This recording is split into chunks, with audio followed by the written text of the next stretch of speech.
O SUS atende a todos sem fazer a distinção, do pobre ao miserável, ao dono da mansão. Oi, o SUS atende a todos sem fazer a distinção, do pobre ao miserável, ao dono da mansão. SUS não é mercadoria, direito nosso, dever do Estado. SUS é dos trabalhadores, é do povo do Brasil, é do povo do Brasil. O SUS atende a todos sem fazer a distinção, do pobre ao miserável, ao dono da mansão. Oi, o SUS atende a todos sem fazer a distinção, do pobre ao miserável, ao dono da mansão. O SUS é uma política que a gente acredita, persiste e não desiste, e protege a nossa vida, e protege a nossa vida. O SUS atende a todos sem fazer a distinção, do pobre ao miserável, ao dono da mansão. Oi, o SUS atende a todos sem fazer a distinção, do pobre ao miserável, ao dono da mansão.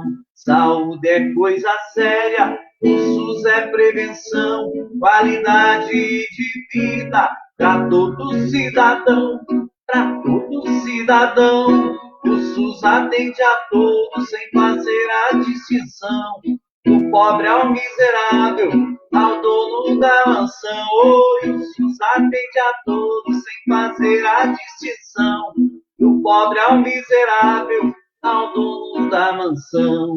SUS não é mercadoria, direito nosso, dever do Estado. SUS é dos trabalhadores, é do povo do Brasil, é do povo do Brasil. O SUS atende a todos sem fazer a distinção, do pobre ao miserável, ao dono da mansão. Viva o SUS é nosso, o SUS é de todos e todas.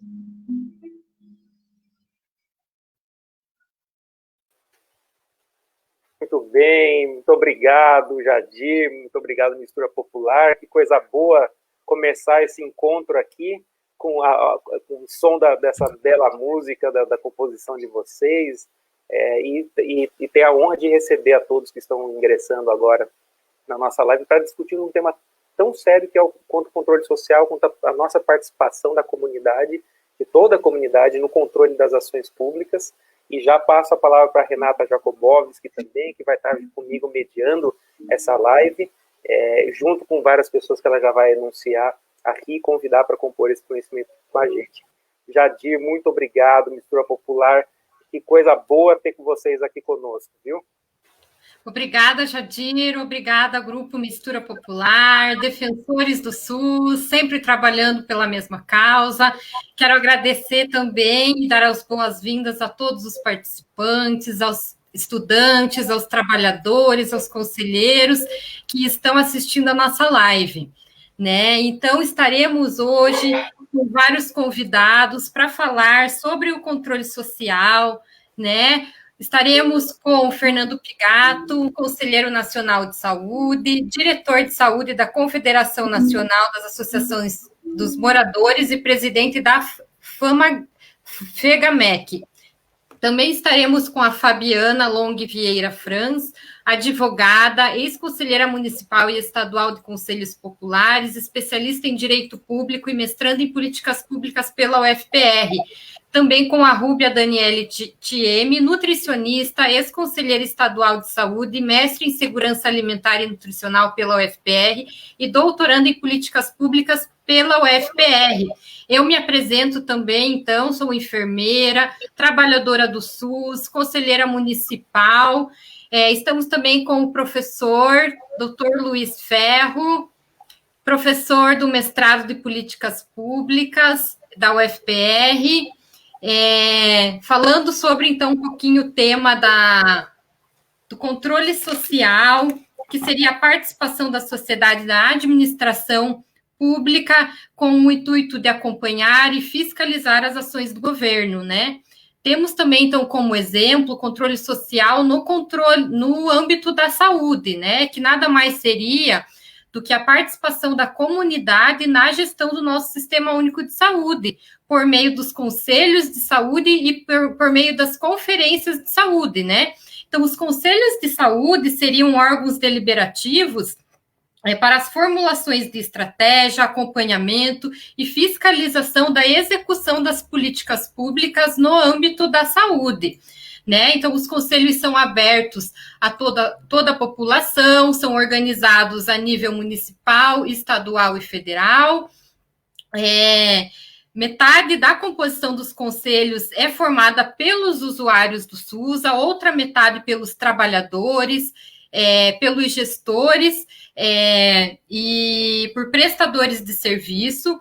Então, qualquer cidadão ele pode participar dos conselhos de saúde e também ele pode sugerir e denunciar questões acerca da saúde nesses conselhos. Em relação às conferências, é importante ressaltar que seriam fóruns de discussão e debate de todos os entes, então, das comunidades. Por exemplo, os usuários, gestores e trabalhadores, né, com o intuito, então, de elaborar estratégias de políticas públicas que vão embasar o planejamento de saúde por parte dos governos. Elas possuem a periodicidade de 4 em 4 anos, né, para acontecer, e também são organizadas a nível municipal, estadual e federal. Eu passo a palavra, então, ao professor Luiz Ferro, para apresentar os nossos convidados, a primeira fala, ou a gente já começa com o Fernando Pigato? Eu queria trazer aqui a alegria de estar com vocês nesse momento, e um momento importante para que a gente entenda, compreenda, construa conhecimento com todos aqui. Tem várias pessoas que estão nos assistindo aqui, que já são conselheiras de longa data, que participam do controle das ações públicas, mas tem pessoas que não conhecem o que são esses espaços, e é bem importante que esse tipo de momento para que a gente possa compreender o que é um conselho, o que é uma conferência, como participar, como levar o que a nossa comunidade precisa para que o poder público, para guiar o recurso público, para responder ao que a gente precisa.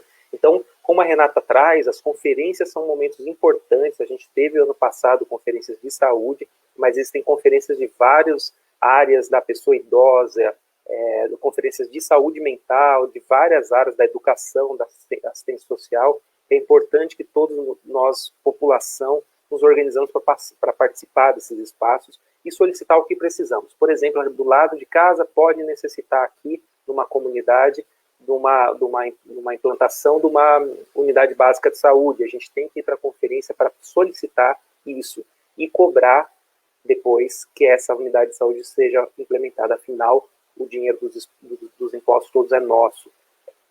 Quem está lá, ele organiza, ele coordena a implementação, o gasto do dinheiro nosso. E a gente precisa realmente se comprometer a participar desses espaços e cobrar com que aqueles que a gente elegeu, eles façam o que eles propuseram a fazer. E esse é um ponto que o controle social é de uma beleza sem tamanho. Ele se configura como uma proposta democrática, que não é só a gente participar na eleição, mas fiscalizar esse nosso grande condomínio, que é o município, que é o estado, que é a federação, e que a gente possa usar o dinheiro público para responder às necessidades da nossa comunidade, algo que vem sendo cada vez mais urgente que a gente faça e controle o dinheiro público. Então, a conferência acontece dessa maneira e o conselho ele se reúne periodicamente para cobrar com que isso tudo aconteça, aquela unidade básica que a gente solicitou, que pediu, que ela aconteça, que ela dê suporte para a nossa família, para os nossos vizinhos, para a nossa comunidade. Então, essa é a proposta dessa live, que a gente possa conhecer pessoas que já fazem isso há décadas, que já têm uma longa trajetória, e para vir aqui contar para a gente um pouco das estratégias, das dificuldades, para fazer com que a política pública responda às demandas da nossa comunidade, para que as políticas públicas, as ações públicas, elas protejam a nossa comunidade, garantam saúde, segurança, cultura, lazer, esporte, trabalho. Então, sem mais delongas, eu chamo aqui, e para mim é uma felicidade poder estar com todas essas pessoas aqui nesse momento, mas eu chamo o Fernando Pigato, que é presidente do Conselho Nacional de Saúde. Então, Ele é uma das pessoas, das lideranças, que está à frente, dando suporte para vários usuários do SUS para cobrar, para construir junto com o poder público esse SUS que todos nós queremos. O Fernando Pigato é presidente do Conselho Nacional de Saúde, diretor da CONAN e presidente da FEGAMEC também. Então, uma honra tê-lo aqui conosco. Fernando, fique à vontade para fazer suas considerações. Então tá, gente, boa tarde. Gostaria muito de agradecer a oportunidade, né, de estar aqui com vocês, participando desse diálogo. Sempre é importante a gente dialogar, né? Então eu queria cumprimentar aqui a Renata, também o professor Luiz Felipe Ferro, cumprimentar a Fabiana e a Rúbia também, que participam aqui com a gente dessa troca de ideias. E eu sempre, quando sou convidado a participar de alguma atividade, né, de debate, eu aceito.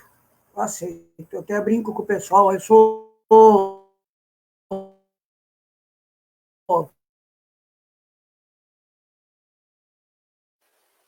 Oi, Fernando, querido, você me desculpe interromper tua fala, mas cortou aqui.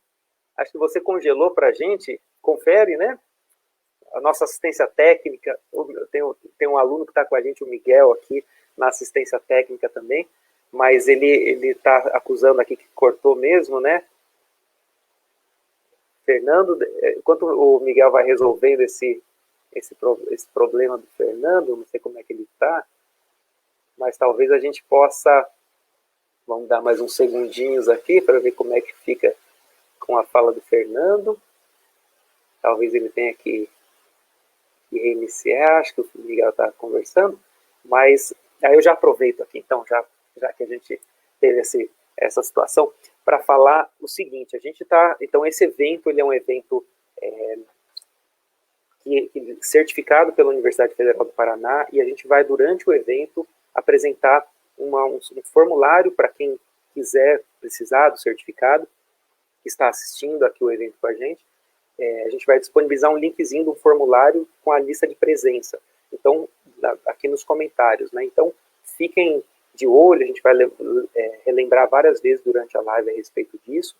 Ainda não está nos comentários, então fiquem tranquilos, a gente vai, durante a live, vai disponibilizar e vai falando aqui na live que o formulário vai estar online para vocês preencherem, para constatar a presença, que a gente possa certificar na sequência, tá joia? Eu acho que como ele caiu, ele deve estar voltando ali, espero que não tenha machucado nada ali, né? Ele está voltando, então a gente pode passar, se vocês me permitirem, a fala, e aí a gente volta para ele, acho que ele está reiniciando aqui, né?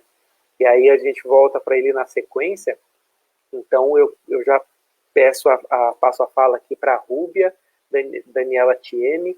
A Rúbia é nutricionista e ex-conselheira estadual de saúde, mestre em segurança alimentar e nutricional pela UFPR e doutoranda em políticas públicas pela UFPR também.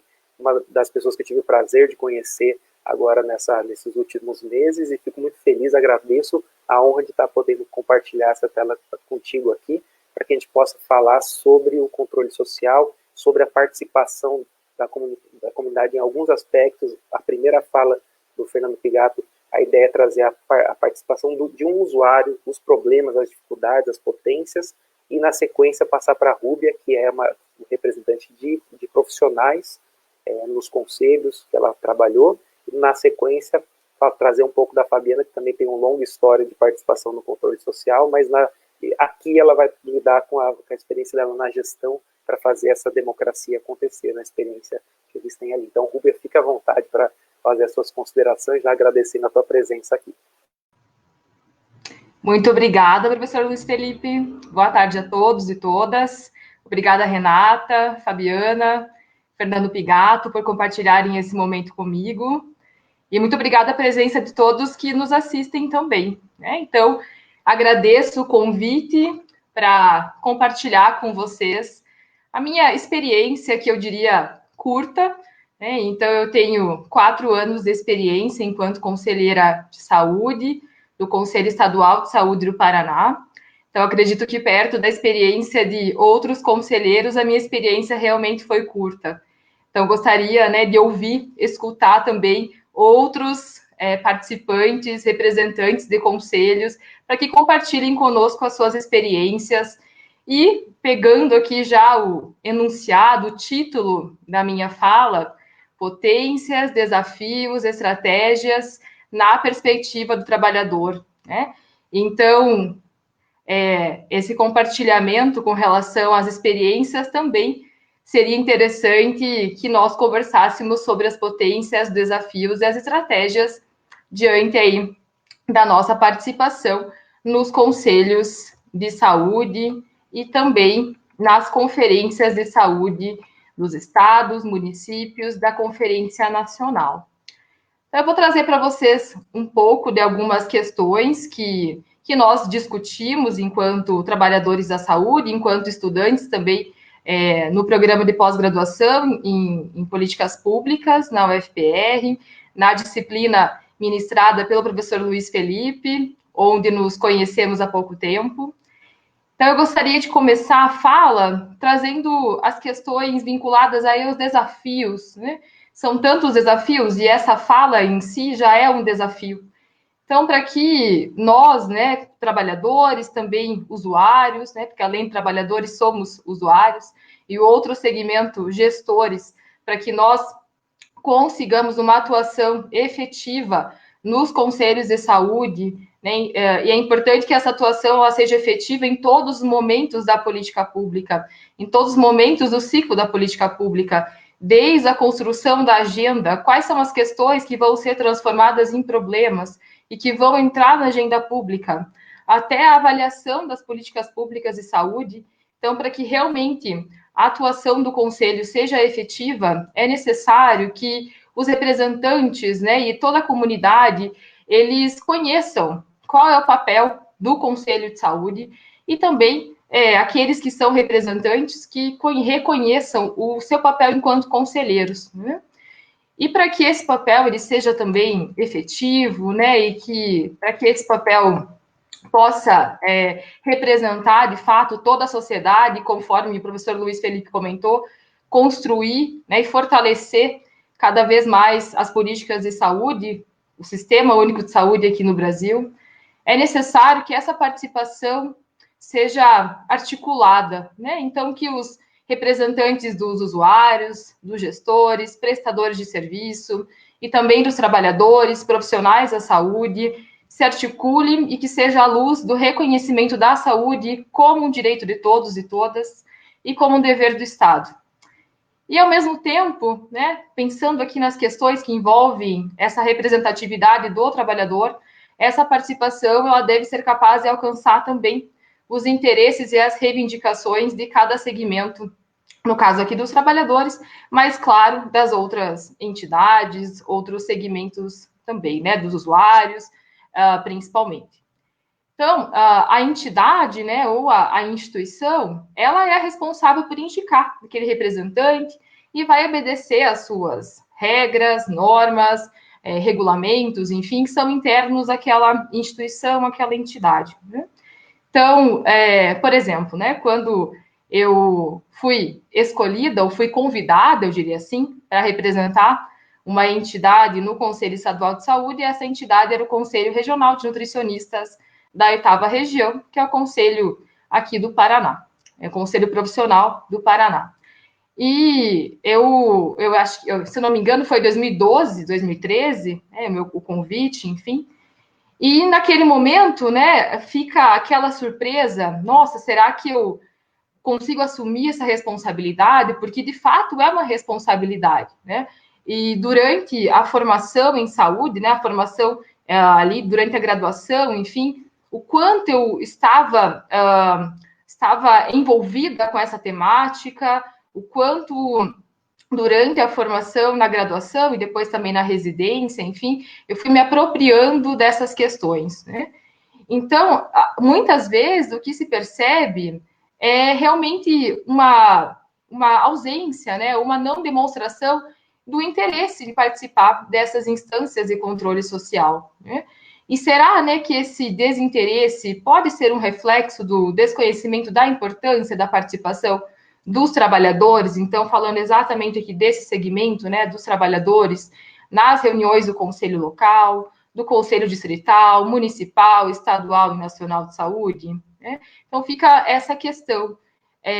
Também com relação às conferências, né, as conferências nacionais, estaduais, municipais, enfim, distritais, locais, qual é a nossa preparação, né, o reconhecimento da importância desses fóruns, como os profissionais, os trabalhadores têm se comunicado entre eles para que realmente possam estar presentes nesses fóruns, nas conferências, também nas reuniões dos conselhos, das comissões, de forma a representar os interesses da sociedade, né, a representar as questões que retratam a realidade referente ao acesso à saúde, aos serviços de saúde aqui no Brasil, e também nos seus locais, municípios, enfim, né? Então, realmente, né, é necessário pensar sobre isso, né? Então, é necessário pensar sobre o papel exercido pelo conselheiro e que realmente é assumir uma responsabilidade, né? Porque esse representante dessa entidade pode ser um sindicato, pode ser um conselho profissional, conforme foi o meu caso, uma associação. Esse representante, que é agora um conselheiro, ele deve representar o seu segmento, manifestando as ideias desse segmento, as demandas do seu grupo, levando o posicionamento dessa parcela da sociedade, mas ele precisa também representar os usuários, né? Então, precisa estar articulado ali com os outros segmentos também do que representam, que estão no Conselho de Saúde, né? Então, é necessário compreender também, né, que ao participar de um Conselho de Saúde, como representante dos trabalhadores, cada trabalhador, ele vai levar consigo as outras formas de atuação, os outros papéis que ele desempenha, mas esse conselheiro, ele deve reconhecer que isso, às vezes, em alguns momentos, pode influenciar em outras áreas, né? E isso pode levar a decisões, enfim, né, a formas de condução daquelas posições, e tem que ficar claro a forma com que ele se insere enquanto posição de trabalhador. Então, além disso, todo conselheiro deve articular os interesses do conjunto dos usuários do Sistema Único de Saúde e não deve agir em nome de seus interesses pessoais. Ainda, a representação do segmento dos trabalhadores ocorre de forma independente dos segmentos gestores e prestadores de serviço. Os trabalhadores, né, o segmento dos trabalhadores, ele vai ser composto por diferentes categorias profissionais, de nível superior, de nível médio, de nível técnico. Então, temos os assistentes sociais, biólogos, biomédicos, profissionais de educação física, enfermeiros, farmacêuticos, fisioterapeutas, fonoaudiólogos, médicos, médicas, médicos veterinários, nutricionistas, odontólogos, psicólogos, terapeutas ocupacionais, técnicos, agentes comunitários de saúde. E esses trabalhadores, eles devem atuar de forma articulada com os demais segmentos, né? E não de forma isolada, ou representando apenas os interesses e as reivindicações específicas do segmento ou dos associados das entidades do qual ele representa. Então, enquanto representante do Conselho Regional de Nutricionistas da 8ª Região, nesse meu período de experienciar o Conselho Estadual de Saúde, eu não levava a pauta apenas do CRN 8, né, para as reuniões do Conselho, né? Então, não apenas os interesses dessa entidade ou dessa categoria profissional. Então, isso é muito importante destacar. E é interessante também destacar a soma das reivindicações e interesses de cada segmento, de cada entidade ou instituição, não vai assegurar, de fato, a realização dos princípios do SUS e não garante que mais recursos públicos sejam destinados às políticas públicas, né? Então, é necessário conhecer a realidade, é necessária essa articulação. E também é necessário estabelecer uma comunicação efetiva entre os conselheiros e todos os segmentos, né? E cada conselheiro, ele deve ter a disposição para a escuta qualificada das questões e dos problemas trazidos à reunião ou inseridos na pauta, que são aí demandas dos outros segmentos, né? E também da população como um todo. E também deve respeitar os posicionamentos dos demais conselheiros. Então, esse diálogo, ele é permeado muitas vezes, né, por conflitos, por disputas, né? Mas esses segmentos, essas entidades, nesse diálogo que pode ser conflituoso, enfim, de fato, esse diálogo representa a participação. E essa participação efetiva, ela também deve ser transparente, né? Então, essa transparência deve ser, inclusive, deve ser transparente para toda a sociedade, inclusive para aqueles que não puderam, por algum motivo, estar presente na reunião do conselho. Então, temos aí os portais da transparência, né, os portais dos conselhos, enfim, onde estão ali colocadas as atas, as gravações das reuniões, para que toda a sociedade possa ter contato, possa conhecer o conteúdo que foi discutido, dialogado naquela reunião. E também, claro, né, conhecer, de repente, o posicionamento daquela entidade ou instituição da qual faz parte, né?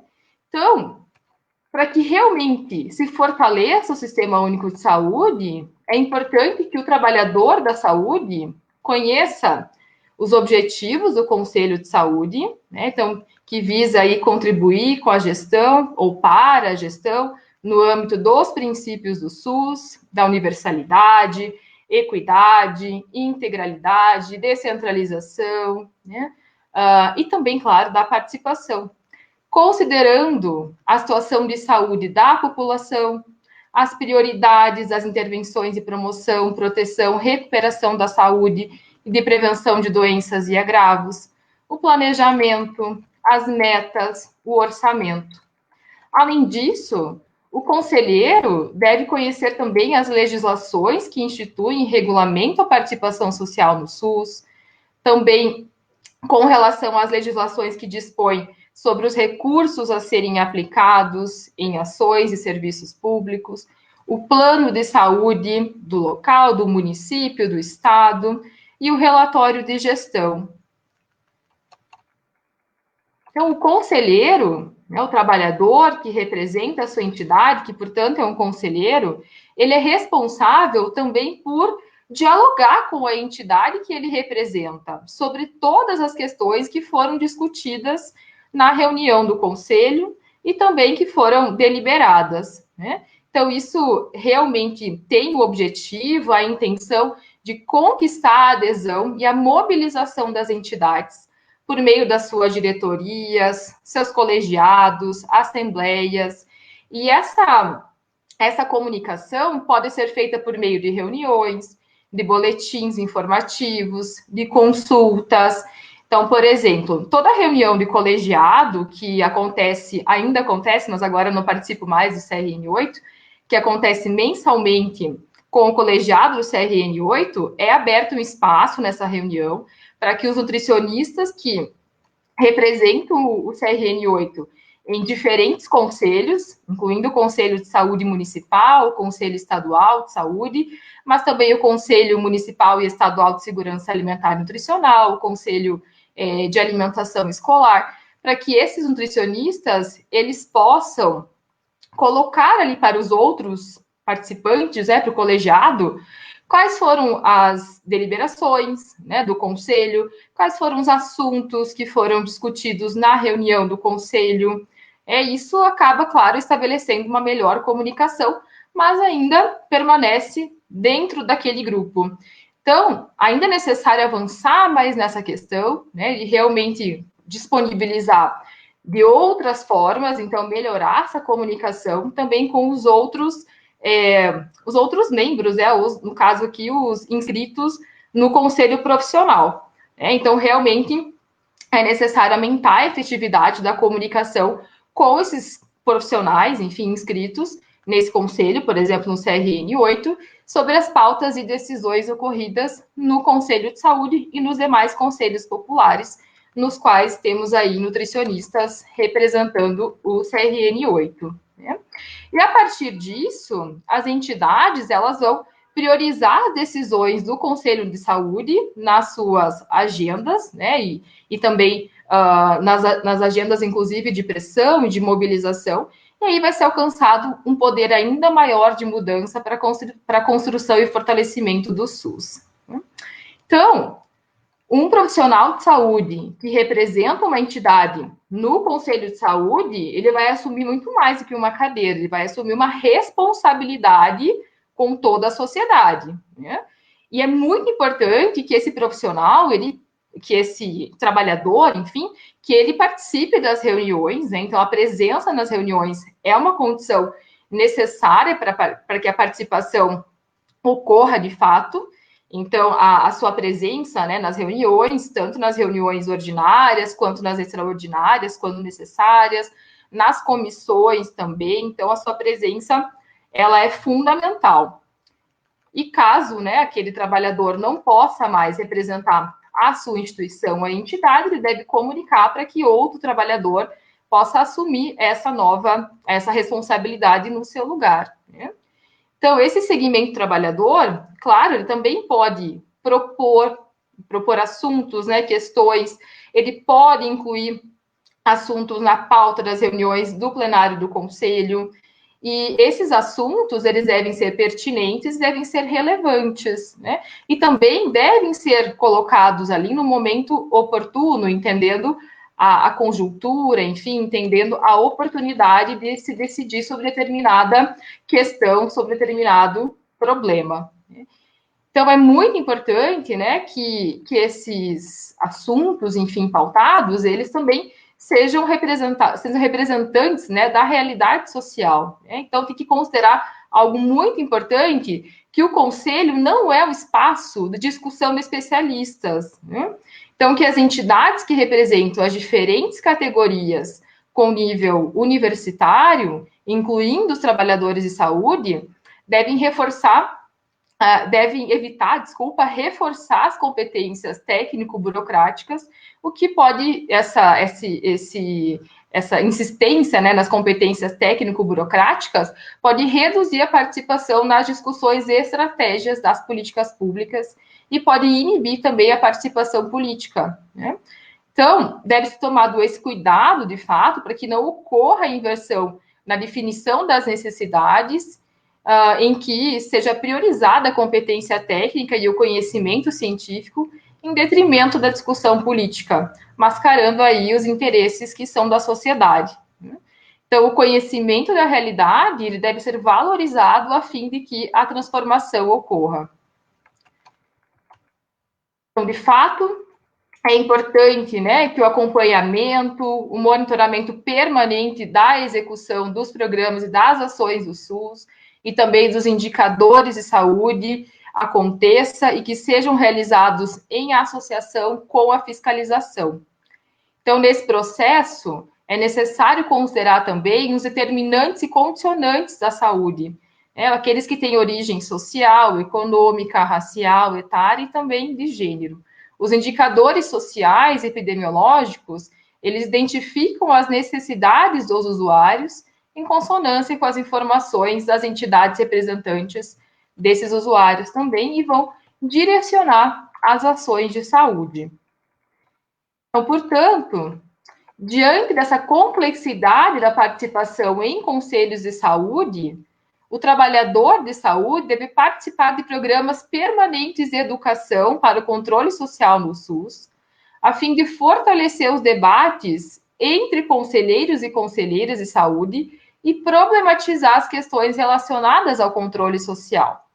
Então, nesse sentido, diversas iniciativas têm sido tomadas, né, realizadas em todo o país, visando a formação de conselheiros de saúde, que acontece por meio de cursos, oficinas, encontros, né, que são promovidos nas instâncias municipal, estadual e federal do SUS. Também pelas universidades, né, e também, claro, pela iniciativa dos próprios conselhos. Então, a formação do conselheiro, ela é muito importante na determinação da participação social, no sentido de provê-lo de informações necessárias para a intervenção qualificada na construção de um posicionamento que represente os anseios do segmento que ele representa, mas, né, pensando na garantia do direito à saúde, né, claro, de toda a população, e também na questão vinculada aí à garantia da garantia do respeito aos princípios do SUS. Pois, né, claro, a falta de conhecimento do conselheiro pode reduzir as suas possibilidades de ação. Então, gostaria de agradecer mais uma vez, finalizo a minha fala, e é isso, fico aberta às perguntas. Muito obrigada, Rúbia, pelas contribuições. Agradecemos a sua fala, a sua presença, e agora, para complementar, então, eu convido o Fernando Pigato, Conselheiro Nacional de Saúde, para compartilhar conosco a respeito dos desafios, estratégias, potencialidades no âmbito do Conselho Nacional de Saúde e do controle social.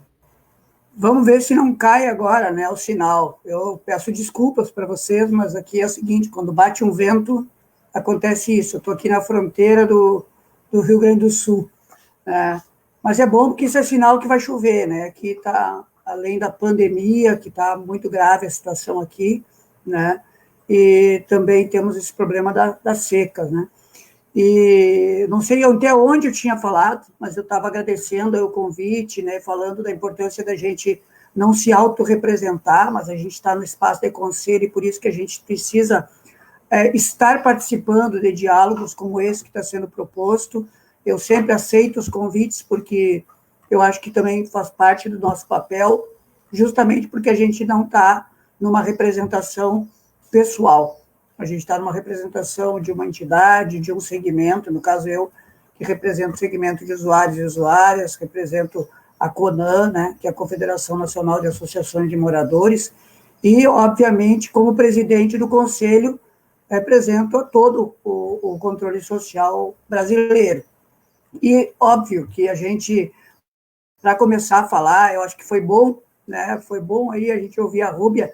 Deu problema aqui no meu sinal, mas a Rúbia já fez toda uma contextualização, né, que me economiza aqui muita coisa que eu ia falar. E, às vezes, a gente repete, mas o importante é a gente poder avançar um pouco mais, até para aproveitar a fala de quem antecedeu a gente. Então, os princípios todos do Sistema Único de Saúde, o porquê que a gente se organiza dessa forma, que é uma conquista que a gente teve na Constituição Federal de 88, até então não era assim. A gente teve a 8ª Conferência Nacional de Saúde em 1986, e até lá, quem participava do Conselho Nacional de Saúde, para poder reforçar aqui esse elemento, o Conselho Nacional de Saúde ele existe desde 1937. Mas até a 8ª Conferência, usuários e usuárias, ou seja, representação do povo, não participavam. Só quem atuava na área, vamos dizer assim, né, profissionais, ou quem estava na gestão, pessoas de notório saber. E a gente sabe que tem um saber diferenciado de quem está na academia, de quem é profissional, de quem está na gestão, mas também, né, o saber popular, daquelas pessoas que também vivenciam o dia a dia, né, da saúde. E eu acredito que também é importante a gente destacar os conceitos do porquê que a saúde, né, ela antes não era um direito e passou a ser um direito.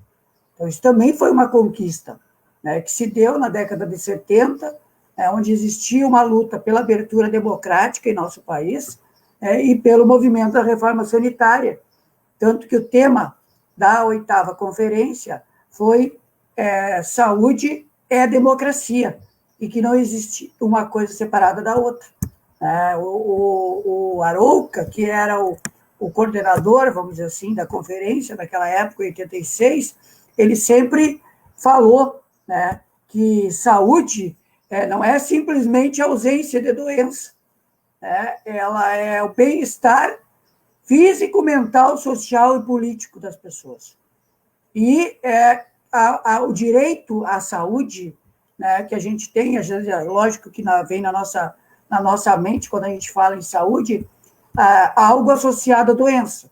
Então, tu lembra do postinho, como carinhosamente as pessoas chamam as unidades básicas de saúde, tu lembra da vacina, tu lembra do remédio, tu lembra da SAMU, né? Tu lembra de questões relacionadas à doença. Só que a saúde, ela é a pessoa viver plenamente a sua vida. É ter direito ao trabalho, é ter direito ao lazer, à cultura, à educação, ao saneamento básico, à terra para plantar, à moradia. Ou seja, é esse conceito amplo que a gente precisa ter de saúde. Quem trouxe esse conceito amplo e colocou na Constituição de 88 a saúde como direito de todos, hoje diríamos de todos e de todas, e dever do Estado, foram essas concepções. As concepções de que não é uma mercadoria, de que até então quem tinha direito a ser atendido eram as pessoas que tinham a carteira assinada. Quem não tinha carteira assinada era considerado indigente. E é isso mesmo, a palavra é essa que estava escrita lá.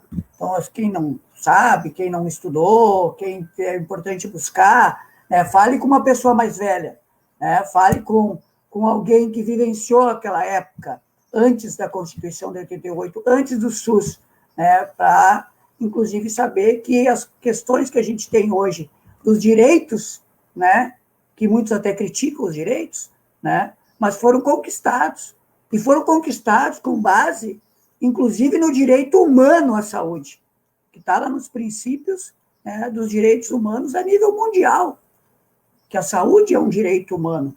Portanto, a gente precisa usufruir desse direito.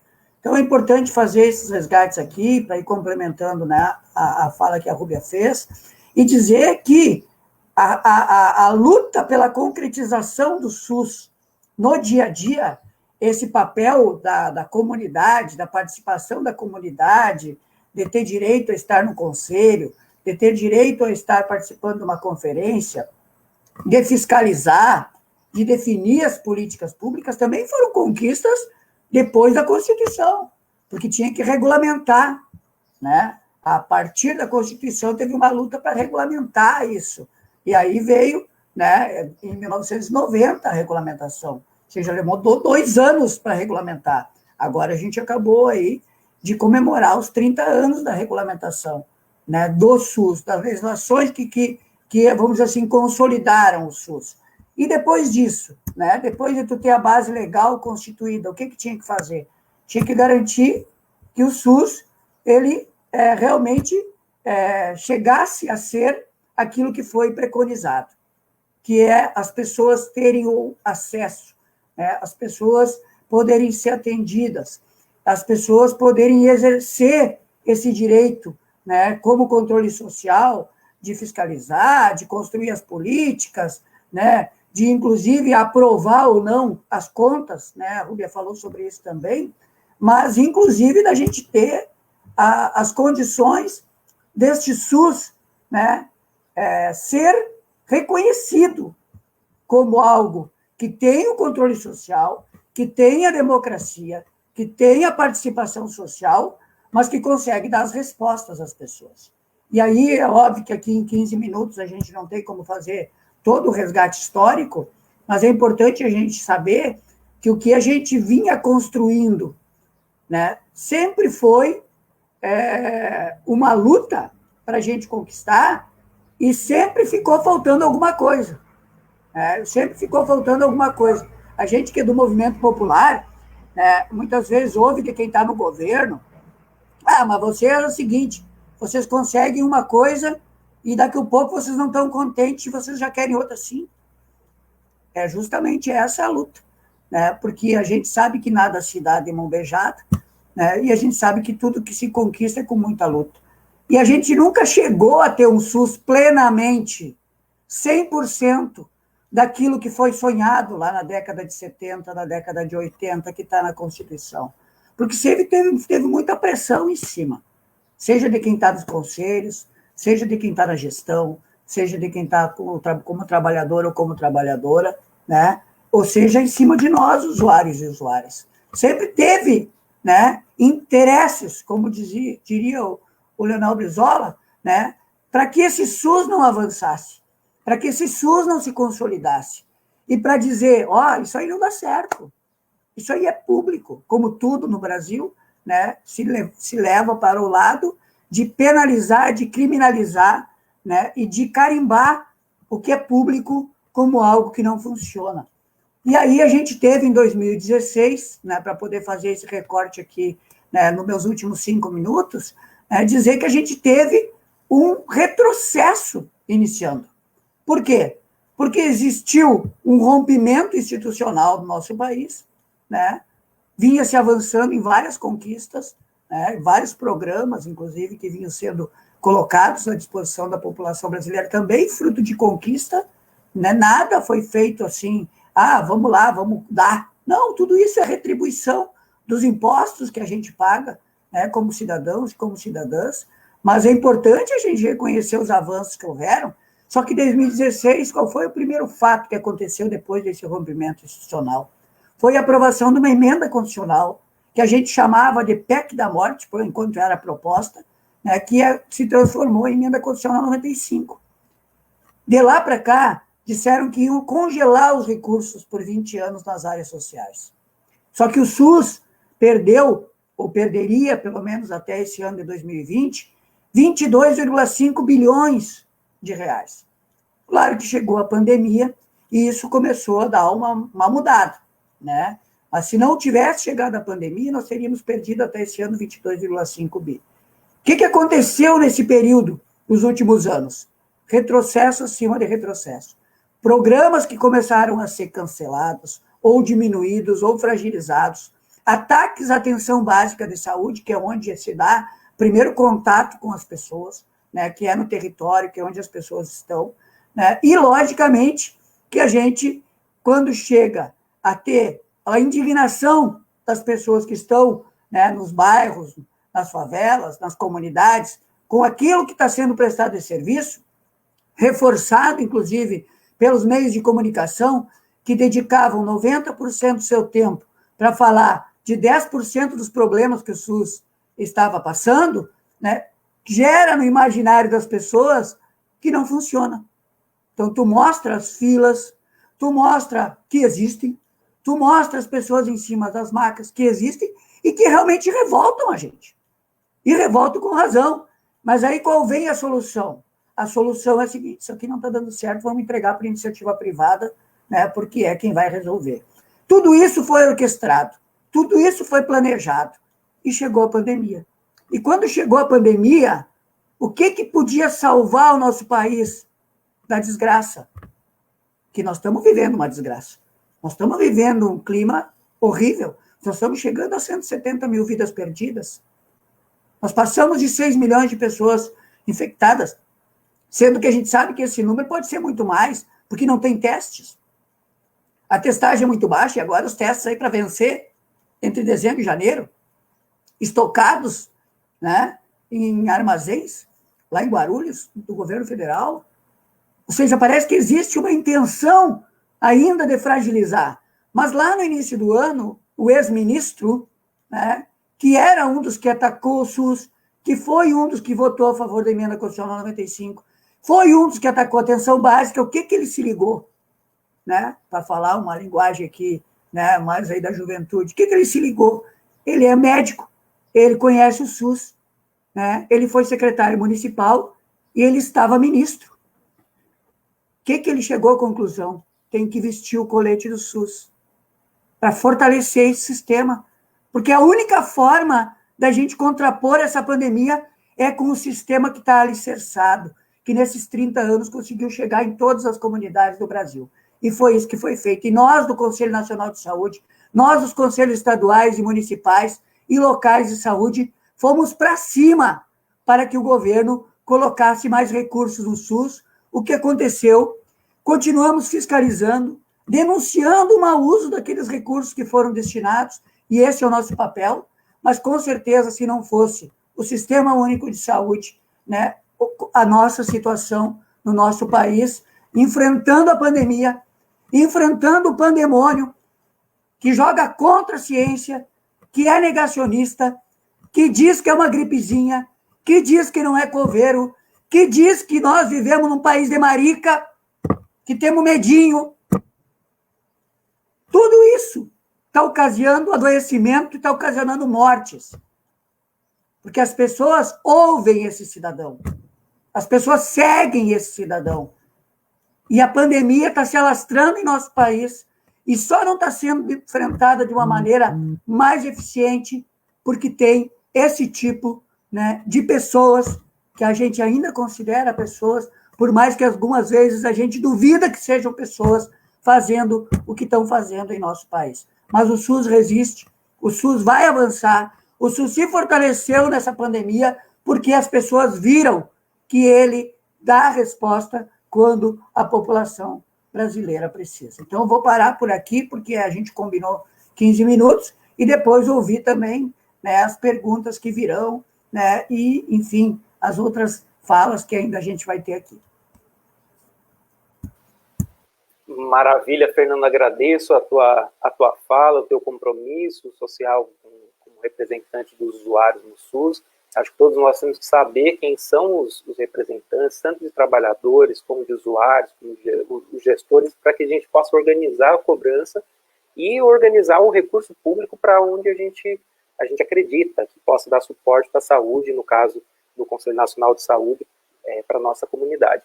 Sem mais delongas, eu só deixar aqui para todos, em breve a gente vai lançar o formulário para as presenças, mas eu chamo aqui e assumo um compromisso também da gente organizar aqui logo na sequência, nos comentários, onde ficar o vídeo, que ele vai se manter para todo mundo poder assistir, mas com alguns materiais de apoio que possam ajudar todos a se fortalecer para saber o que é o controle social, alguma dessas estratégias, para a gente possa crescer isso na nossa comunidade. Sem mais delongas, eu chamo a Fabiana Long Vieira Franz, advogada, ex-conselheira municipal e estadual de Conselhos Populares, especialista em dinheiro público e mestranda em políticas públicas para a FPE, para falar um pouco do ponto de vista de quando ela estava na gestão, de como organizar uma gestão para ser o máximo democrática, para ser o máximo respeitosa ao controle social. Eu acho que esse é um compromisso que todos nós temos que assumir quando a gente fala de democracia. Então, por favor, Fabiana. Bom, primeiramente eu quero agradecer a oportunidade de estar aqui com vocês. Falar de conselho, falar de controle social é algo muito caro para mim. Primeiramente porque eu tenho o hábito de ver o copo meio cheio e não meio vazio. Eu acredito no controle social. Eu acredito nos conselhos. Eu acredito que é possível fazer, sim, a diferença. Eu sou advogada. Hoje eu não estou mais vinculada à gestão, nem municipal, nem estadual. Meu compromisso hoje é só com a Universidade Federal, com o meu orientador, com os meus colegas. E na defesa daquilo que eu acredito. Eu já fui conselheira municipal, estadual, de diversos conselhos populares, do Conselho da Cidade de Curitiba, Conselho da Pessoa Idosa, Conselho da Pessoa com Deficiência, Conselho da Criança e do Adolescente, Assistência Social, fui no âmbito estadual do Conselho da Mulher, do Conselho da Assistência Social, do Conselho dos Direitos da Pessoa Idosa, e como pessoa, eu sou militante, eu acredito nos direitos da pessoa idosa, acredito no estatuto e luto por ele, luto por aquilo que eu acredito que faz de fato a diferença na vida das pessoas. Com relação às falas anteriores da minha colega Rúbia, do Pigato, que nos enche de luz, trazendo a sua experiência, trazendo a sua vivência com relação ao SUS, eu não sou da área da saúde, eu não posso falar do SUS, a não ser somente como pessoa. Eu tive uma grata experiência, meu filho foi prematuro extremo e ele precisou de uma vacina que à época custava 50 mil reais. E eu entrei com pedido no SUS. Apresentei a documentação necessária e eu consegui essa vacina. E hoje meu filho tem 6 anos, ele está ótimo, saudável e não fica nem doente. Então eu vou dizer para vocês com experiência própria, o SUS funciona. E antes de tudo, o SUS é nosso. A gente precisa brigar por ele, porque ele foi uma conquista. o advento da Constituição de 88 trouxe diversas conquistas para a população brasileira, e uma delas foi o SUS, dentre tantas outras. E apesar do retrocesso que nós estamos vivenciando com relação aos conselhos populares, eu ainda entendo que é a forma que a população tem de reivindicar seus direitos. Ali na fala do Pigato, ele fala em direitos humanos. Os direitos humanos, eles são muito maiores do que interesses de gestão ou interesses de usuários.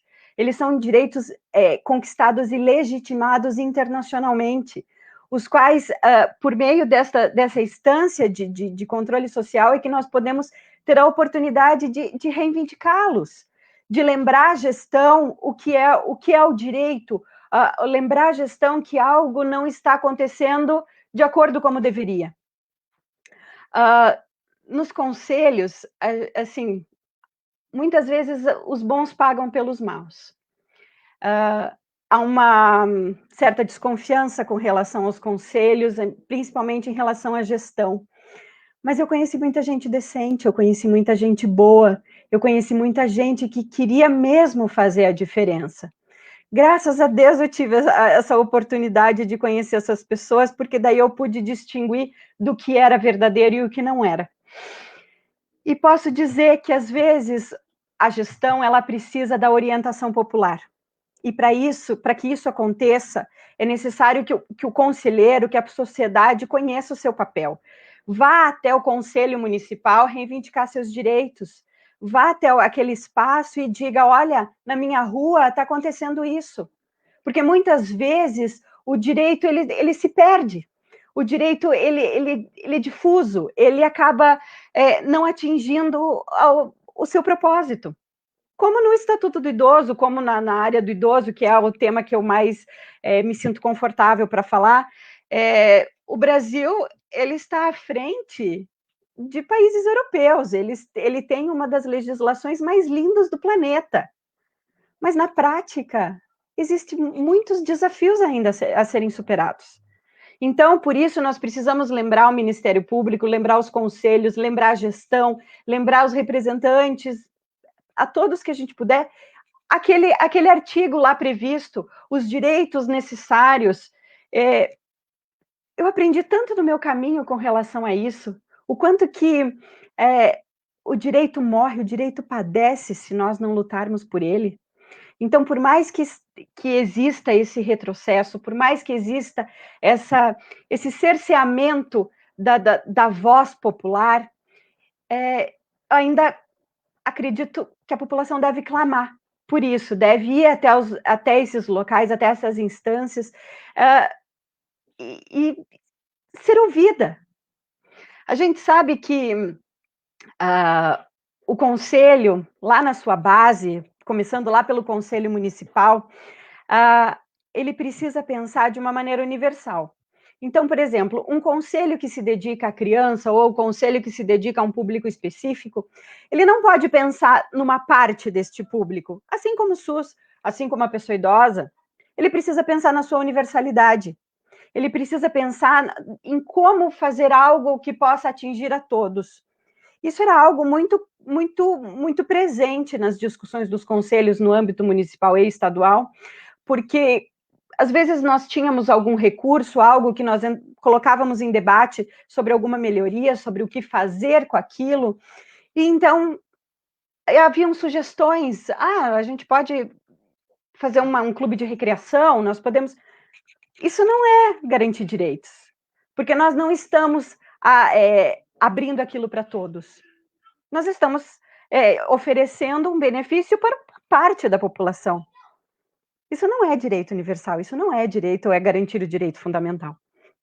Então, para isso, o conselho é um local de clamores da população, para que, então, de forma unida, tanto a gestão quanto a sociedade possam discutir, debater o que é melhor ser feito para aquela área temática, para aquela população específica.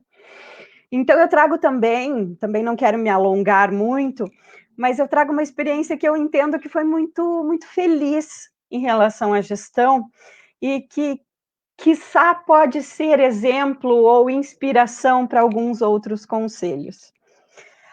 Quando estávamos à frente do Conselho Estadual dos Direitos do Idoso, do Paraná, por meio de articulação com a política, articulação com os gestores, nós conseguimos o advento de uma lei que destinasse 1% do imposto de renda das empresas públicas para os fundos estaduais. Fundos da criança e do adolescente, fundo do idoso, fundo, enfim, para os fundos. Com isso, com o passar dos anos, aquele fundo que é pertencente à sociedade, ele foi ganhando vulto. E com isso nós pensamos, o que nós podemos fazer com isso e que beneficie toda a população paranaense? Bom, nós podemos realizar campanhas, que é algo que atinge todos, nós podemos destinar recursos para alguns projetos sociais, e então nós decidimos, à época, isso em 2017, fazer um edital para fomento dos conselhos municipais. O Paraná, à época, ele contava com aproximadamente 160 conselhos municipais do direito da pessoa idosa, e nós fizemos um edital destinando recursos para os municípios, para que eles construíssem os conselhos, até então obrigatórios por lei, mas perante a gestão não tão necessários, né? Por meio de destinação de recursos. Os municípios, entretanto, além de manter um conselho aberto e em funcionamento, eles precisariam construir um plano de funcionamento daquele conselho, bem como um fundo municipal. Esse fundo seria debatido internamente no conselho sobre a destinação que entendessem mais adequada para o município. Isso fez com que nós saltássemos de 160, aproximadamente, conselhos para 268. Nós pulamos de 0 planos estaduais, talvez 2, porque eles não eram oficializados, o de Curitiba e o de Irati, nós passamos de 0 ou de 2 para praticamente 200 planos estaduais. Planos municipais dos direitos da pessoa idosa. E com isso, nós atingimos 83% da cobertura estatal.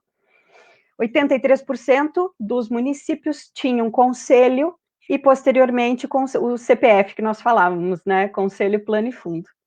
Quem ganhou com isso? A população. Quem ganhou? Não foi o conselho estadual. Porque o conselho estadual, ele fomenta, ele articula junto com o conselho municipal. Mas quem conhece a realidade daquela população é quem está lá. E é por isso que a população precisa ser ouvida, ou precisa se fazer ouvida, precisa estar presente, precisa, tanto nas conferências quanto conselhos, precisa dizer o que está acontecendo e o que está de errado. Então, na verdade, há um papel, uma articulação de muitos braços e de muitas mãos. Eu não diria apenas da parte da gestão ou da sociedade, eu acredito no controle social, que o controle social, a sociedade, ela pode não só exercer o seu papel de controle social, como também estimular que políticas públicas efetivas aconteçam em âmbito tanto municipal, estadual, quanto nacional. Que aqui a presença do Pigato nos traz toda essa experiência do que está sendo feito. Então, falar do conselho é falar de algo que foi conquistado com muita luta por parte da população brasileira, e que, apesar dos retrocessos, cabe a nós não permitir que todas essas conquistas, elas se enfraqueçam. Então, por isso, o papel aqui deste canal, desta live, deste momento, como tantos outros que devem acontecer nesse sentido. A garantia dos direitos é algo que, para que seja exercida, a gente precisa lutar por ela todos os dias, constantemente, porque não basta que os direitos existam, eles precisam ser efetivos para que eles tenham a sua finalidade alcançada. Então, eu termino a minha fala por aqui, a gente vai dar continuidade com as perguntas e com o debate posterior, eu me coloco à disposição também, e estou aqui só para contribuir mesmo, e me sinto muito honrada de fazer parte deste seleto grupo que é tão... que preza tanto pelos direitos sociais, pelos direitos difusos da população. Obrigada.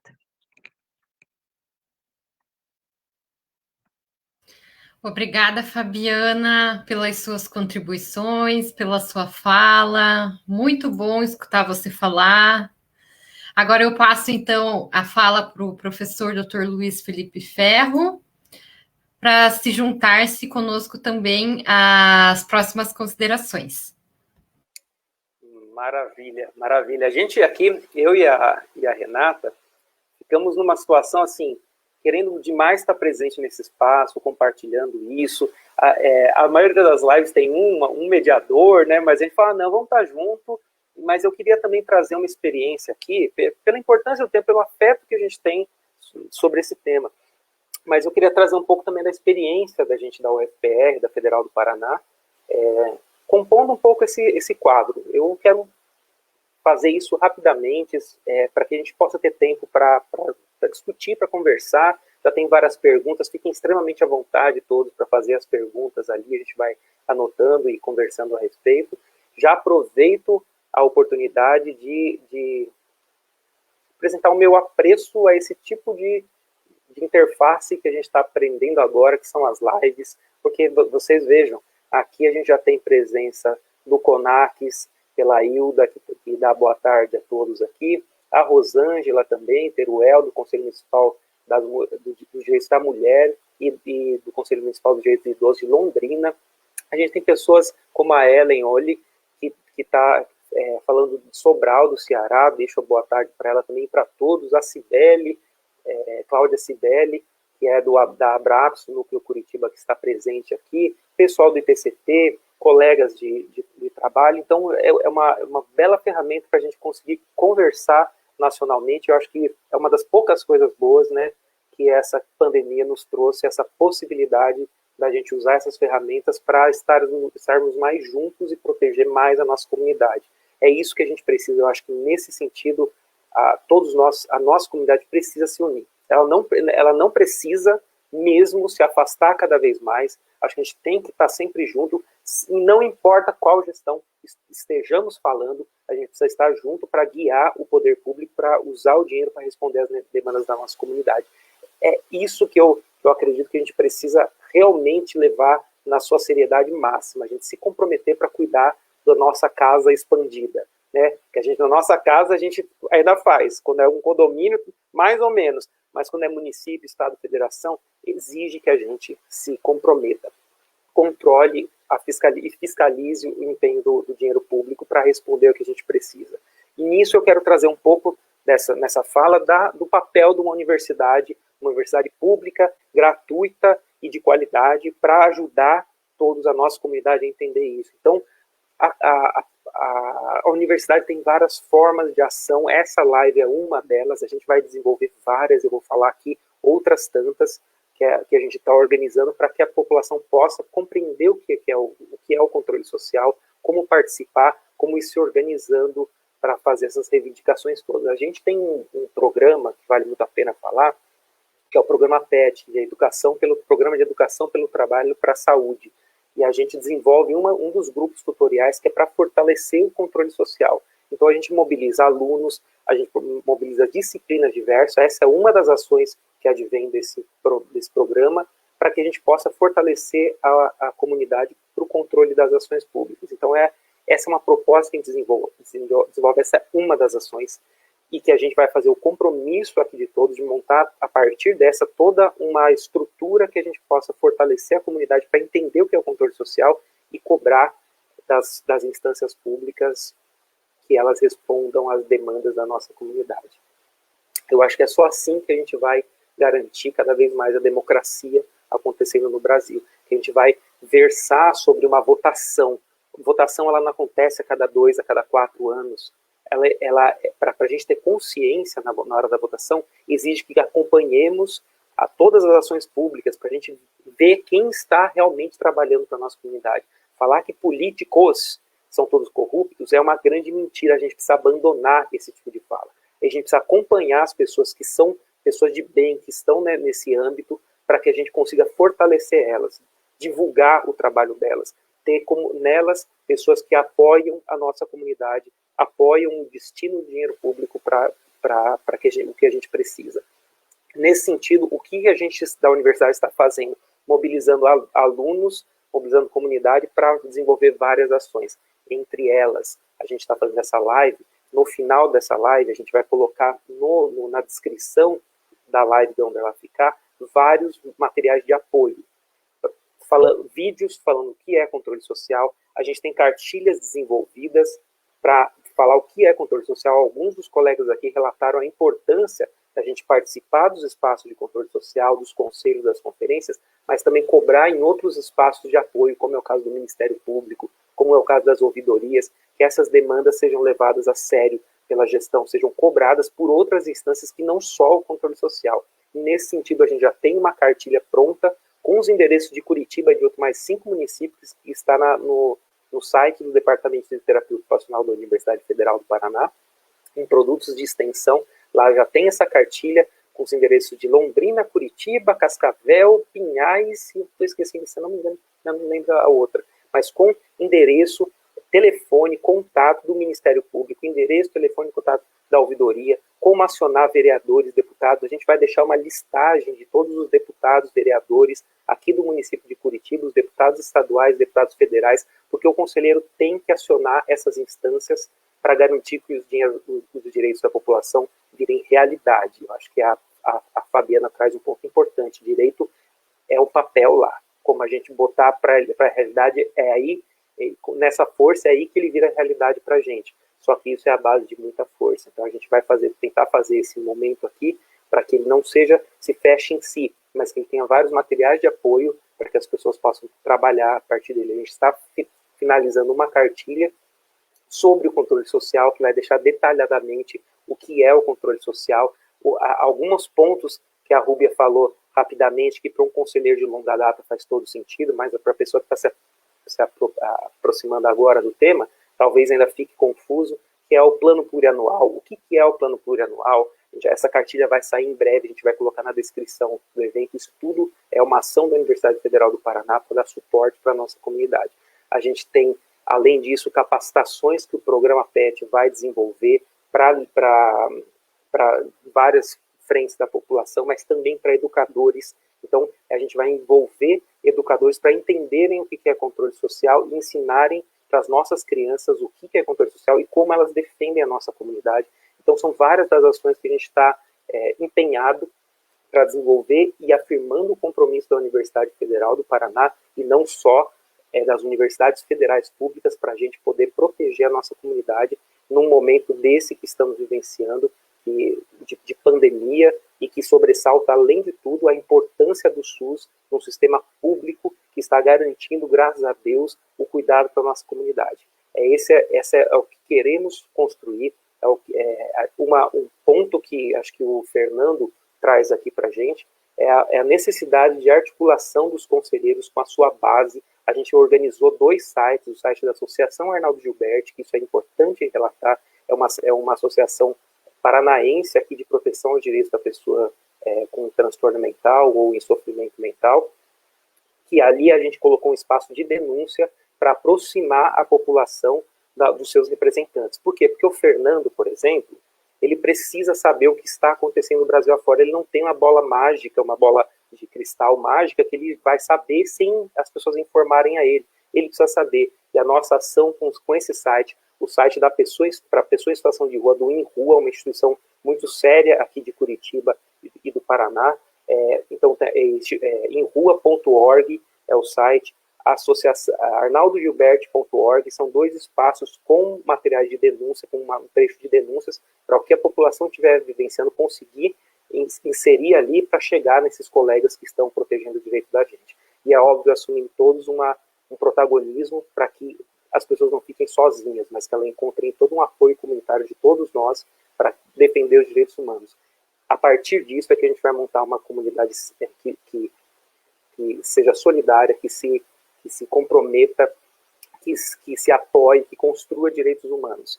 A partir disso a gente vai conseguir ver pessoas que estão trabalhando, e o nosso voto vai ser muito mais consciente do que se a gente não participar. Então participem dos conselhos, seja ele qual âmbito for. Eu gosto da educação, gosto da saúde, participem dos conselhos. É só assim que a gente vai conseguir construir uma comunidade que se apoia, a saúde de qualidade, educação de qualidade, cultura, lazer, esporte, formas de trabalho solidárias. É essa a ideia que a gente está tentando fortalecer, e eu deixo sempre um contato e uma abertura para toda a nossa comunidade poderem contar com a terapia ocupacional da Universidade Federal do Paraná, que está promovendo essa ação, o PET, ainda mais no controle social, a Associação Arnaldo Gilberti, uma das grandes parceiras também, a Rede Libersol, que está organizando também, Rede de Saúde Mental e Economia Solidária de Curitiba e região metropolitana, o Programa de Pós-Graduação em Políticas Públicas, o Grupo de Pesquisa Política, Avaliação e Gestão em Saúde, PAGS.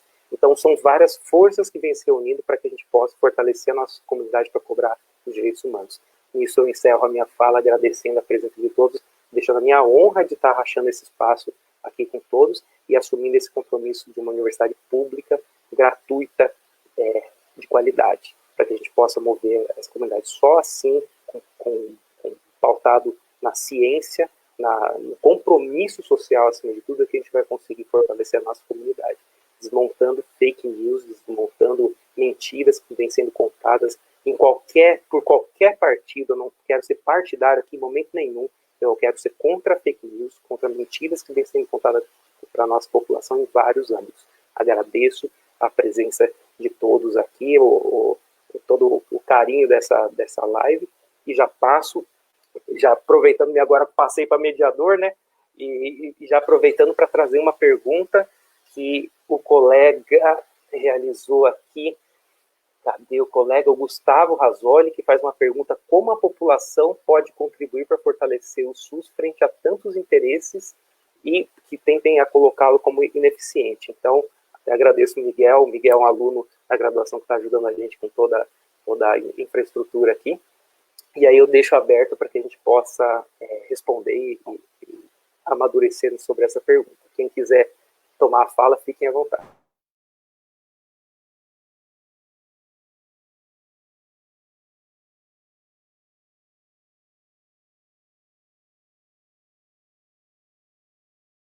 Bom, eu acho que, primeiramente, relendo essa pergunta, como a população pode contribuir para fortalecer o SUS frente a tantos interesses por colocá-lo como ineficiente?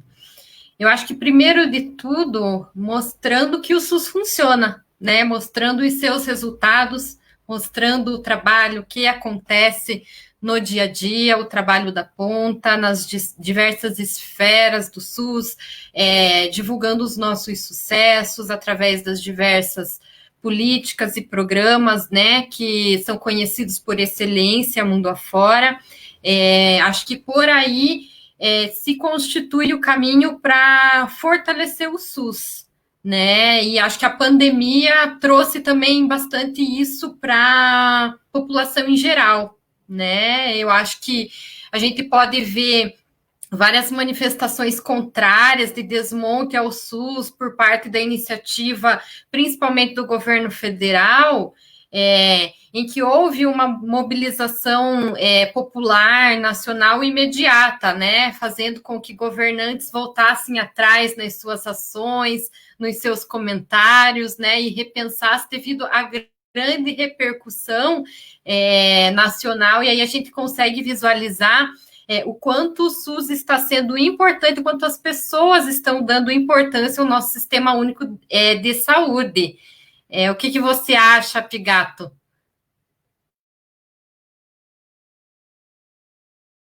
Eu ia propor aqui que a gente seguisse a ordem de falas, mas eu me lembrei que eu era o primeiro a falar e caiu o sinal. Então, eu ia deixar a Rúbia falar primeiro. Então, não sei se a Rúbia quer falar, como ela acabou fazendo a primeira fala, se ela quer responder primeiro que eu. Por favor, Pigato, pode ficar à vontade. Eu acho que a gente já abordou, de alguma forma, aqui a resposta a essa pergunta, mas sempre tem alguma coisa a mais para a gente tratar.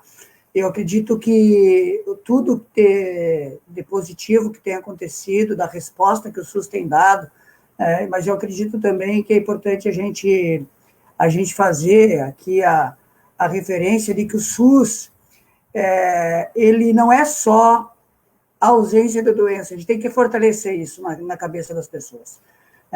Quando a gente vai se alimentar, seja num restaurante, seja no botequinho da esquina, quando a gente vai num supermercado, ou quando a gente compra alguma coisa online para nos entregarem, tem SUS, porque ali tem a vigilância.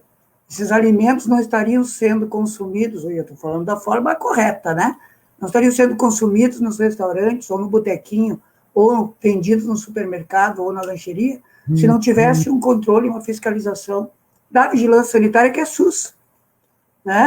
A gente não beberia uma água, e aí sempre tem aquela coisa, mas eu sou o cara que... Eu não, Estou dizendo assim, sempre tem aqueles, dizendo, não, mas eu sou o cara bilionário, eu só tomo água mineral importada, aquela que as bolinhas custam milhares de reais. Só as bolinhas da água mineral custam milhares de reais. Então, eu não uso o SUS. É lógico que usa. Porque essa água mineral, mesmo sendo importada, tu só está consumindo ela, porque tem fiscalização para que esse produto seja de qualidade e possa ser consumido.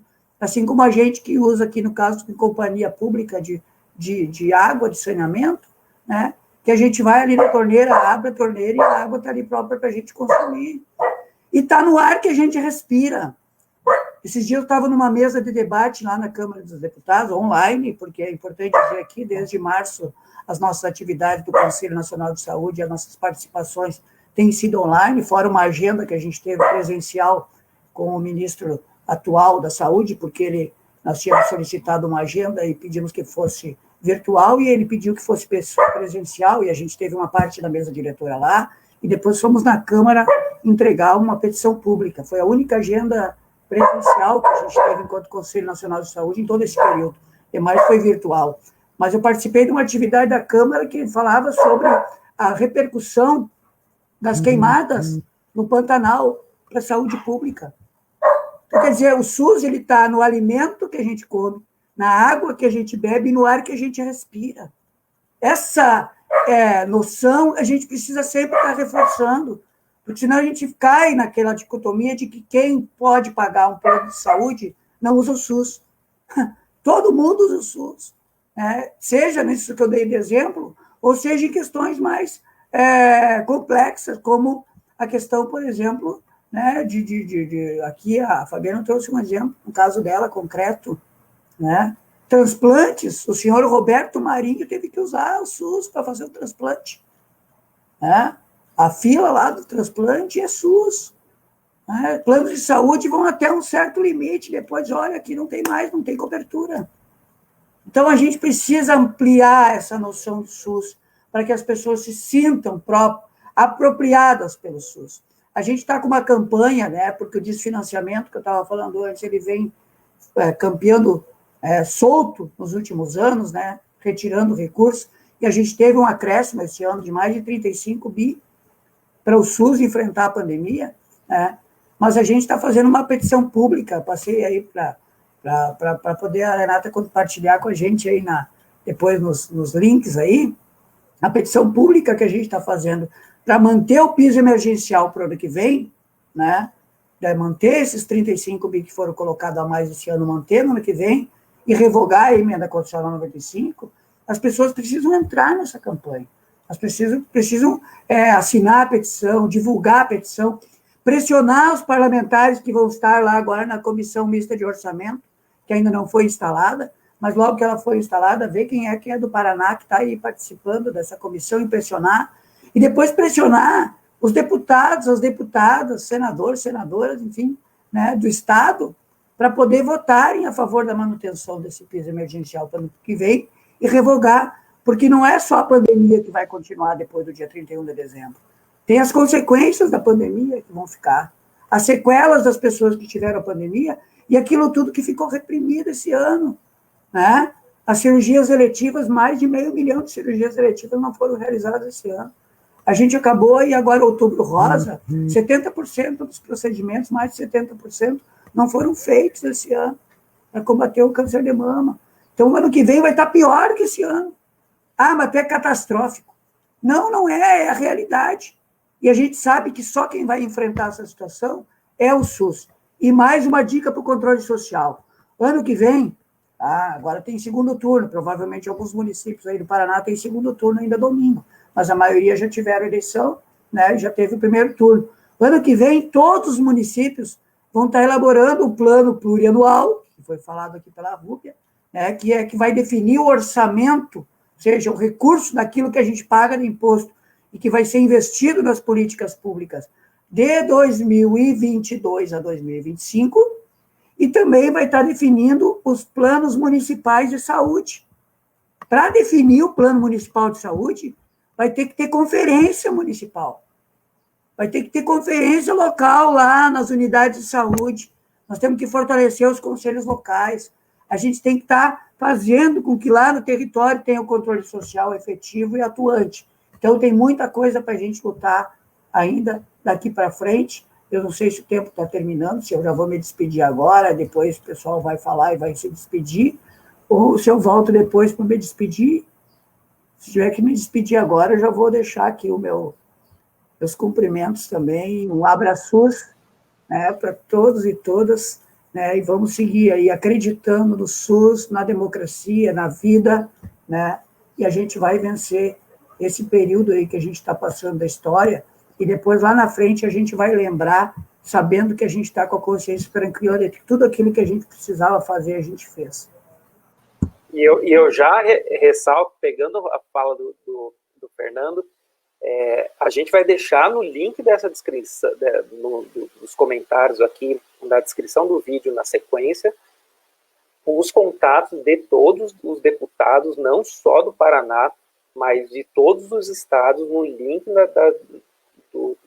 dos comentários aqui, para que todos acessem e reivindiquem, conversem com seus deputados. A gente precisa participar, a gente precisa saber quem são essas pessoas, como elas lidam, o trabalho delas, conhecer e reivindicar, para ver elas cobrando isso. É só a partir disso que a gente vai saber em quem votar. Quando a gente se aproxima das pessoas e monta em comunhão relações sociais para beneficiar a nossa comunidade. Eu não vejo outra forma da gente construir as políticas públicas sem essa participação comunitária, construir uma comunidade que se apoie sem a gente participar. Não tem como.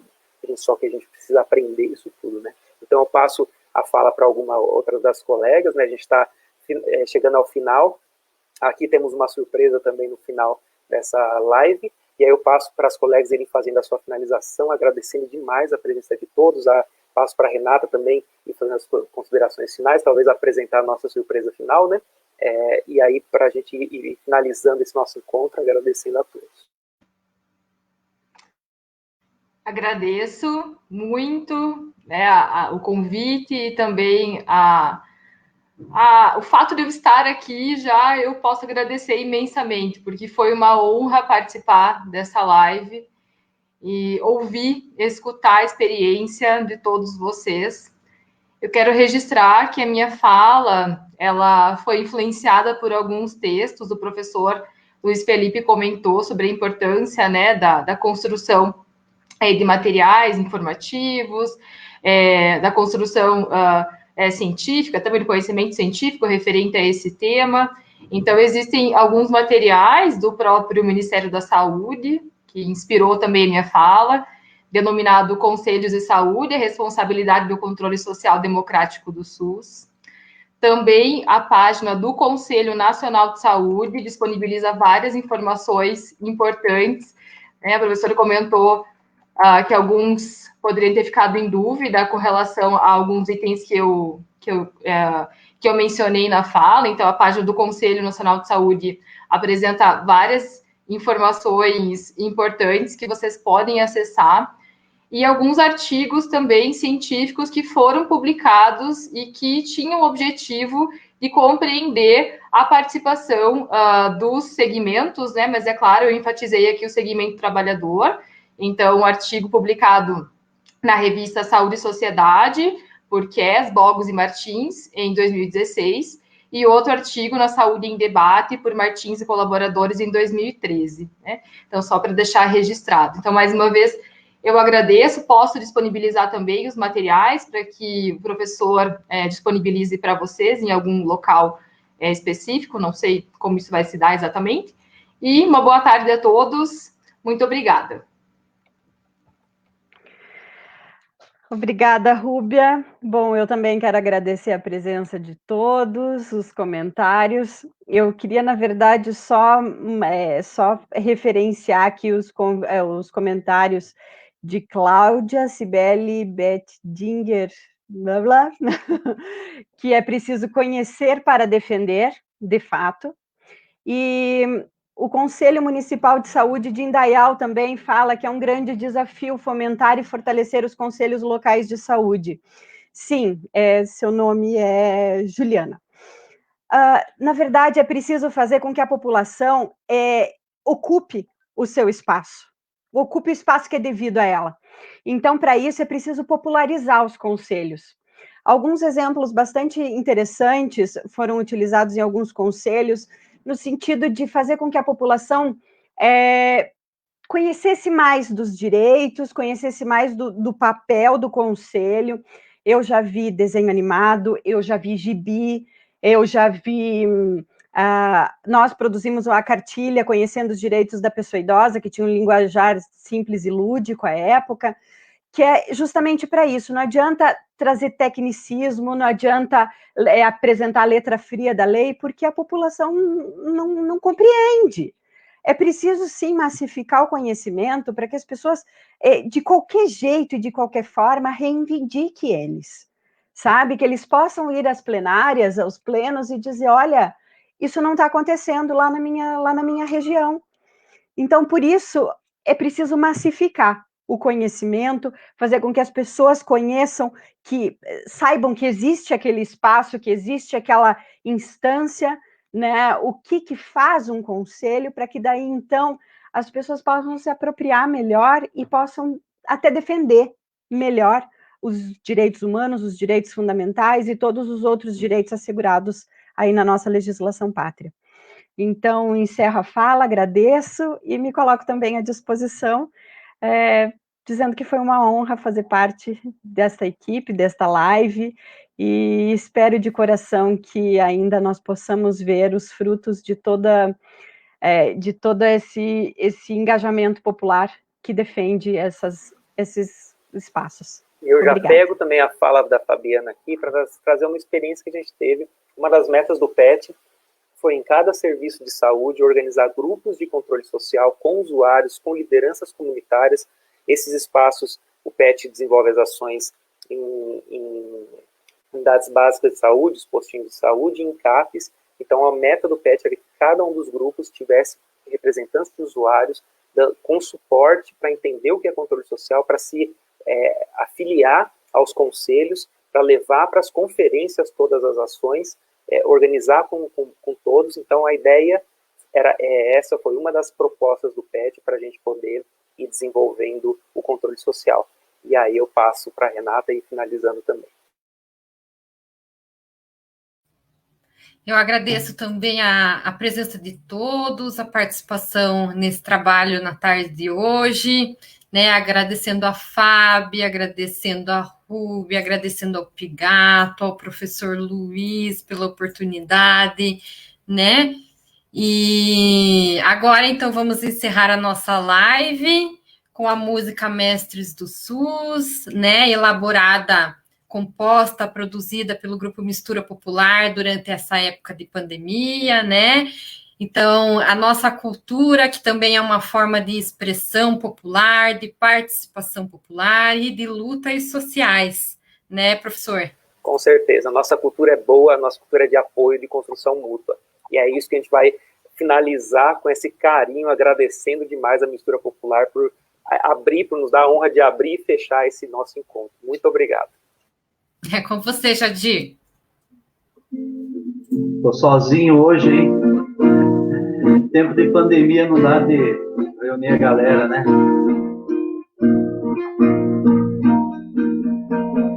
Essa guerreira, consciência e luz, nossos anjos da guarda, nossa gente do SUS, compromisso e cuidado com o outro é assim, quando assunto é saúde, pra você e pra mim, e quem mais precisa da nossa gente do SUS, dos nossos mestres do SUS, das heróis do SUS. Essa gente guerreira, consciência e luz, nossas anjas da guarda, nossa gente do SUS, compromisso e cuidado com o outro é assim, quando assunto é saúde, pra você e pra mim, e quem mais precisa da nossa gente do SUS, das nossas mestras do SUS, dos heróis do SUS. SUS é dos trabalhadores, é do povo do Brasil. Aos mestres com carinho, gatos de coração, você me ouviu. SUS é das trabalhadoras, é do povo do Brasil. As mestras com carinho, gatos de coração, você me ouviu. SUS é dos trabalhadores, é do povo do Brasil. Aos mestres com carinho, gatos de coração, você me ouviu.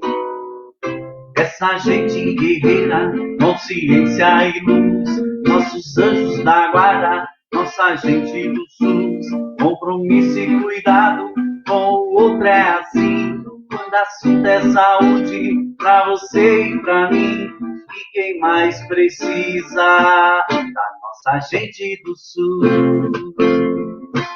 dos nossos mestres do SUS, dos heróis do SUS, da nossa gente do SUS. SUS é das trabalhadoras, é do povo do Brasil. As mestras com carinho, gratos de coração, você me ouviu. SUS é das trabalhadoras, é do povo do Brasil. Aos mestres com carinho, gatos de coração, você me ouviu. SUS é dos trabalhadores, é do povo do Brasil. As mestras com carinho, gratos de coração, e viva o nosso SUS.